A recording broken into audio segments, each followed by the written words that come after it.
नमस्कार दोस्तों, स्वागत है आप सभी का एनएच स्टडी संग्रह यूट्यूब चैनल पर। दोस्तों, आज की क्लास में हम लोग जानने वाले हैं क्लास 12 हिंदी का चैप्टर नंबर कितना 11। ठीक है, प्यारे नन्हे बेटे को उसका आज जो है ऑब्जेक्टिव क्वेश्चन को देखेंगे और कहीं पे कोई दिक्कत नहीं होने वाला है। और देखिए यहाँ पे पूछा गया है वो सब भी यहाँ पे दिया गया है, आपको सब क्लियर हो जाएगा। ठीक है, कौन क्वेश्चन कब पूछा गया है, तो एकदम तैयार हो जाइए। और आप सभी के सामने पहला नंबर क्वेश्चन आ रहा है। उससे पहले अगर आप चैनल को सब्सक्राइब नहीं किए हैं तो चैनल को सब्सक्राइब कर लें, ताकि हमारे द्वारा जितने सारे वीडियो हों वो आप तक पहुंच पाए बिना किसी दिक्कत के। तो सबसे पहले आपको सब्सक्राइब कर लेना है और वीडियो पसंद आएगा तो फीडबैक अपना कमेंट में जरूर दीजिएगा। तो पहला नंबर क्वेश्चन देखते हैं। तो पहला नंबर क्वेश्चन है कि मलयज की रचना इनमें से कौन नहीं है। बताइए, मलयज क्या लिखे हैं? हंसते हुए मेरा अकेलापन। ठीक है, ये तो उसमें से लिया गया एक ठो क्वेश्चन। ठीक है, तो बताइएगा कि मलयज की रचना इनमें से कौन नहीं है। ना आने वाला कल, सदियों का संताप, बकलम खुद। ठीक है, इनमें से कोई नहीं। बताइए कौन नहीं है पूछा है। ठीक है, तो याद रखना ये भी है, ये भी है, ये भी है, लेकिन इनमें से कोई ऐसा नहीं है जो इसका नहीं है। लेकिन इसका सही जवाब क्या हो जाएगा? ऑप्शन नंबर डी, यानी कि इनमें से कोई नहीं है जो इसका नहीं है। ठीक है, लेकिन ये तीनों है। ठीक है, तीनों है। ठीक है, ऑप्शन नंबर डी इसका करेक्ट आंसर हो जाएगा। चलिए आगे बढ़ते हैं बिना किसी दिक्कत के। देखिए, हंसते हुए मेरा अकेलापन। ठीक है, हंसते हुए मेरा अकेलापन के लेखक कौन है? तो हंसते हुए मेरा अकेलापन के लेखक याद रखना है कौन है? मलयज है। ऑप्शन नंबर बी इसका करेक्ट आंसर हो जाएगा। ठीक है, जगदीश चंद्र माथुर क्या लिखे हैं? ओ सदानीरा। मोहन राकेश क्या लिखे हैं? तो सिपाही की माँ। उसके बाद उदय प्रकाश क्या लिखे हैं? तो उदय प्रकाश क्या लिखे हैं? तिरिच लिखे है ना, हाँ तिरिच लिखा है। ठीक है, चलिए। अच्छा, मलयज की कौन सी रचना है? बताइए, इनमें से कौन सी रचना है जो मलयज की है? बताइएगा। ये तो लगता है इसका आ गया ना, हंसते हुए मेरा अकेलापन का है। ठीक है, चलिए। तो मलयज की रचना इनमें से कौन सा है? तो याद रखना है मलयज की रचना हंसते हुए मेरा अकेलापन। ऑप्शन नंबर डी इसका करेक्ट आंसर। जूटन कौन लिखे हैं? तो ओम प्रकाश वाल्मीकि। ठीक है, चलिए आगे बढ़ते हैं। मलयज का जन्म कहाँ हुआ था? बताइए, मलयज का जन्म कहाँ हुआ था? छत्तीसगढ़, अलीगढ़, क्या है, आजमगढ़ और रामगढ़। बताइए क्या मलयज का जन्म कहाँ हुआ था? छत्तीसगढ़ में हुआ था ना। ऑप्शन नंबर ए इसका करेक्ट आंसर हो जाएगा, छत्तीसगढ़। ठीक है, चलिए।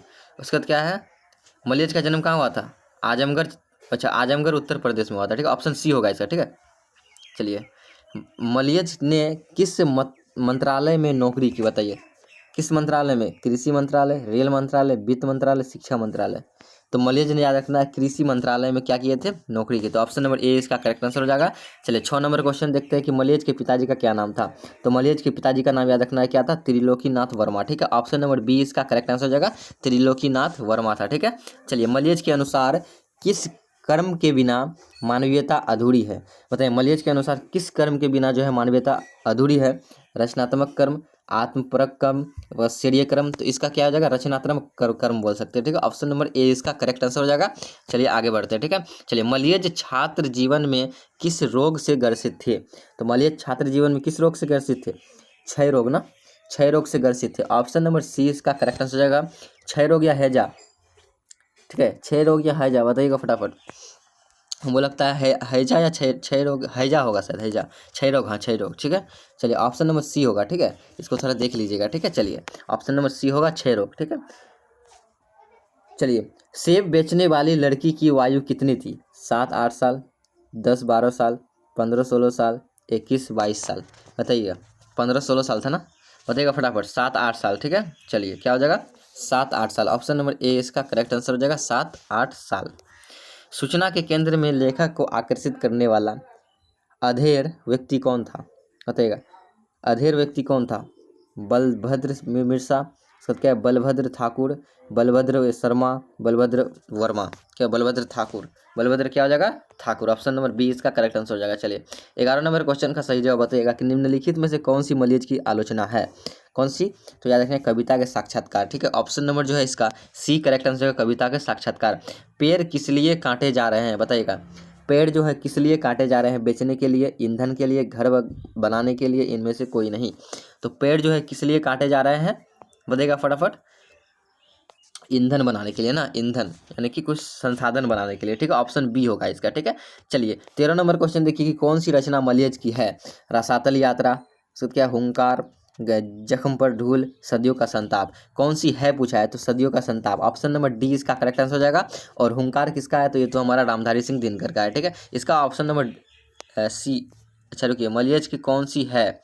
सदियों का संताप, जख्म पर धूल, इसको सर देखिएगा तो ठीक है, जख्म पर धूल या सदियों का संताप, हमको लगता है जख्म पर धूल ही होना चाहिए, ठीक है, जख्म पर धूल ही होना चाहिए इसका, ठीक है। चलिए, सदियों का संताप इसका नहीं है, ठीक है।